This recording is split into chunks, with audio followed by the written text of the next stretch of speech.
of this object revolving around the supermassive black hole. And of course, it tallies with the theoretical calculation.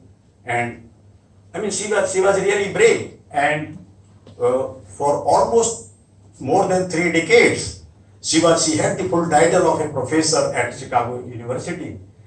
But if you dig out the internet, you will find that for almost 3 decades or more than 3 decades, she did not have salary, she only had the title. So these things, they happen in all parts of the world in one way or the other. But nevertheless, we should not worry too much about it. If you are determined, as long as you survive, you can work. So survival is enough and important, but you don't have to look for the ACs or the luxuries. But if you can survive and you like to work, you can work. Okay. So this woman, these are some motivational comments from me about this. I personally admire. I mean, there are only 4 physics Nobel laureates from the women physicists, female physicists, which is very unfortunate. I don't think that only 4 people would deserve out of now more than 120 Nobel Prizes. But this is how this world is constructed. Like, we all need to work towards improving it. So these are now,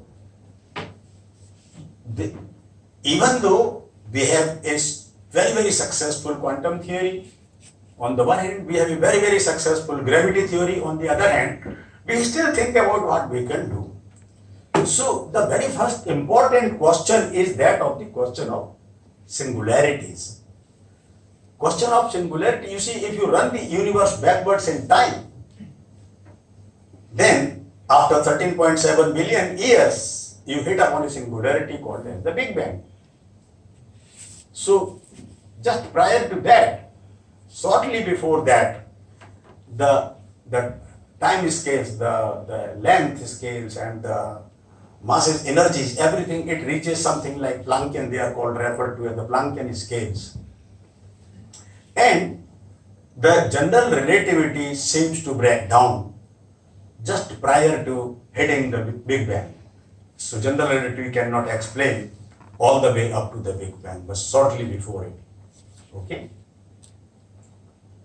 Also, the black holes exist, it's a reality, and this singularities, black hole itself is a singularity. Then in massive and more massive and more massive and supermassive black holes, the general relativity really cannot explain inside what happens inside the event horizon. So event horizon is an imaginary surface, and we assume that nothing can escape out of this. So that is what roughly, okay, the event horizon of a black hole.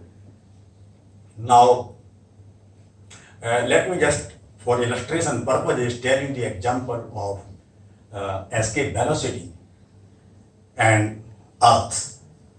So from Earth, you know, escape velocity is something like 11 point something centimeters per second. And now, the escape velocity is given by 2gm by square root of 2gm by r. This r is here the radius of the Earth and m is the mass of the Earth. Now, if I keep the mass fixed, supposing this is Earth, and I keep its mass fixed, and I reduce the radius r, what will happen? Escape velocity would increase. Okay? I keep squeezing and squeezing and squeezing. So the mass is supposed to remain constant. We are not playing with mass. Mass is a fixed quantity. We are only reducing the radius. Okay, so supposing we all are sitting here in this room and these balls they start shrinking from all dimensions, all directions. So we are just in between. That is what is the black hole. So then this R becomes 8.43 millimeters. Then the Earth reduces into a black hole. Why? Because now the escape velocity becomes exactly equal to the velocity of light. So Even if you throw out a photon from the surface of the earth, it will fall back. It will not escape. And that is what we define a black hole to be. So from a black hole, nothing can escape the black hole or its event horizon. So Earth has become black hole at that limit. So just to have you an idea, if you do the same thing for sun, then this is something like 3 kilometers. Then sun would become a black hole. So you can think of it for any object, including me. Okay. So now, if you make a plot of the gravitational potential energy due to a mass m which is sitting at the origin at some point x, then this is given by some, let me denote phi equal to minus gm by modulus of x, absolute value of x. So it's symmetrical if you consider one dimensional case, mod x is plus minus x. So now, heavier the mass you make, I once made this calculation while traveling in a train. Then I fell short of the size of my papers. Then I put another sheet, then I wasn't able to plot much. But I got the idea what it happens. So you make m equal to 10 m, 100 m. Now your all papers will again fall short. And if you think of it to be 1 billion times, 1 trillion billion times, 1 trillion times of its original m, you can imagine. Then you will find, oh, I cannot plot. So the heavier the mass, the deeper the singularity. The heavier the mass, the deeper the singularity. Inside singularity, for example, for a massive or supermassive black hole, what would happen? The space-time becomes so much curved, of the order of 10 to the power minus 33 centimeters. So your general relativity fails or breaks down to explain physics inside the black hole at such scales of the curvature of space-time. It gets so much curved. These are some of the issues before us, or challenges before us. Now, how do we address them? That is the main question. What can we do about it? How do we understand? So, a few points about the standard model. A standard model is a gauge theory.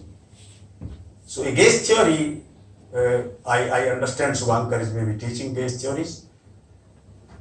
So, gauge theory is a theory with local symmetry. Local symmetry where the symmetry transformation parameter depends on x mu, which means all the space-time coordinates. Even if it depends one by me, it means it depends on the space-time coordinates. If it were a constant, then this would be global symmetry. This would not be local symmetry.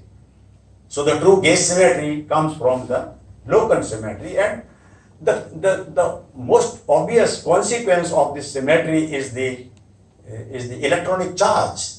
This is a consequence of the gauge symmetry of the theory. Okay, and that is the reason why electronic charge is conserved. Why is it constant everywhere with all times? That is the meaning of this. So it's very, very important. So all for every gauge theory there would be a corresponding conserved charge. Okay, whether it would be physical or unphysical is a different point. Okay, in which theory you are considering it. Okay, so this is the concept of gauge symmetry. Now, standard model is a gauge theory. It has local gauge symmetry. Very, very beautiful theory. I mean, in fact, one of the most accurate theories of nature. Now, why do you want to touch upon this? Gravity theory is also very, very great. But we still want to touch upon it. We want to fiddle around these ideas. What we can do, there is a beautiful symmetry in nature which is called a supersymmetry. So it rotates bosons into fermions and fermions into bosons. So it establishes a correspondence in bosons and fermions. This is one good, great aspect.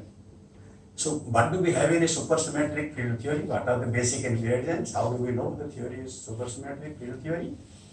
Well, It has to satisfy super Poincare algebra, which consists of the commutation and anti-commutation relations being followed by the generators of Lorentz transformation, generators of Poincare transformations, and the supercharges. That's all. And also, all the supersymmetric field theories, they are invariant under some supersymmetry transformations which are actually rigid. You can calculate. So, rigid means the transformation parameter is a constant. It's fermionic constant, so it's a spinor, constant spinor. But it's not a field. I'll come to it a little bit later. So that means all supersymmetric field theories, including supersymmetric standard model, they are not gauge theories.